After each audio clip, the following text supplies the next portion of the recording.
Esteemed faculty, friends, administrators, board members, and live streamers, thank you so much for joining us tonight's dinner, the annual Syms Award Dinner.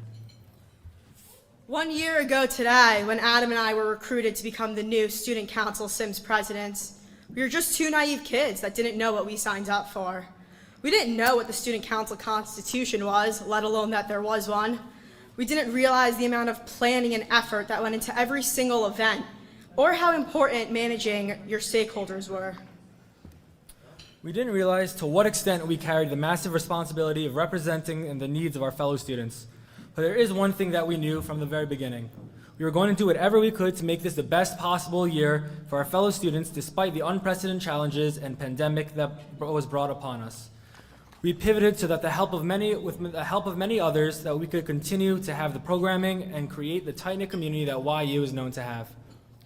We've had happy hours, mocktails of course, held YU's most successful challenge, the stock market challenge, discussed important topics like navigating being orthodox in the workplace. And of course, we had more swag than ever before. You probably didn't even realize how much you needed a pair of YU fuzzy socks until you got one. So, despite being in the middle of a pandemic, having students all over the world in a whole multitude of time zones, we did what we could to help the student body. Our main goal was simple, to create the Syms community and to do what we could to empower students to pursue their passions, open up their minds to new ideas, and to not only find problems, but creative solutions to solve them as well. Looking back, our most successful event of the year was the YU Stock Market Challenge.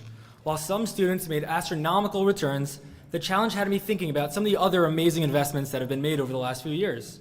So a fun fact, if you'd invested just $100 into Bitcoin during its debut in 2010, right now it'd be worth $73 million. So that's what us Sim kids, we like to call that a return on investment. So another example would be in January, if you had just invested $2 in Powerball and you just happened to pick the numbers 14, 20, 39, 64, and then pick the Powerball of 2, you'd have $640 million today. So that too is not such a shabby return. But as Adam and I have learned during our time at Syms, ROI isn't just a metric to determine how big your dollar return is. We can use this metric for something much more meaningful. I actually like to use this metric on dates as well. For example, if you decided to go to Wall Street Grill and drop $200 on a nice date, you better pray that you're going to be getting a second date. Again, that's just another way to use return on investment. It happens to be that I decided to take my wife to Chickies on our very first date, and it happened to be the best investment of my life, other than Dogecoin. It's pretty obvious that Adam and I have made some great returns when it comes to building relationships with our friends, professors, alumni, faculty, and deans over the years. Spending hours in the library studying with friends has not only give us great exam scores, but most importantly, incredible and meaningful relationships.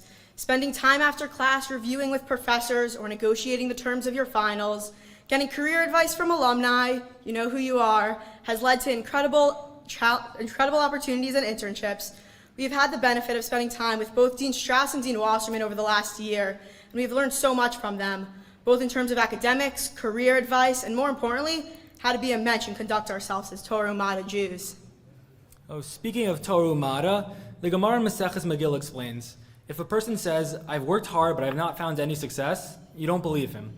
And if a person says, I've not really exerted myself but yet I have found success, you don't believe him either.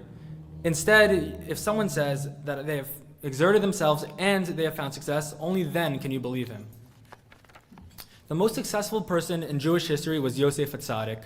He was second only to Paro, and he controlled the world's food supply at the time. But where did Yosef, the CFO of the world's food supply, get his business degree?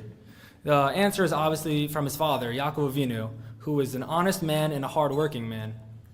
Yaakov worked with his father-in-law, Lavan, for 14 years, and despite spending a lot of time with some pretty tough people and a pretty rough crowd, he still came out as honest as he did on day one. Perhaps you could learn from this, the story of Yaakov, that marrying into wealth and working for your father-in-law is not all that it's cracked up to be. Ultimately, the skills that we've acquired at the Syms School of Business will give us the foundation to succeed in all of our future endeavors.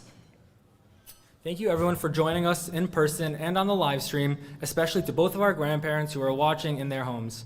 Especially you, Bubby Brody, just out here trying to make you proud.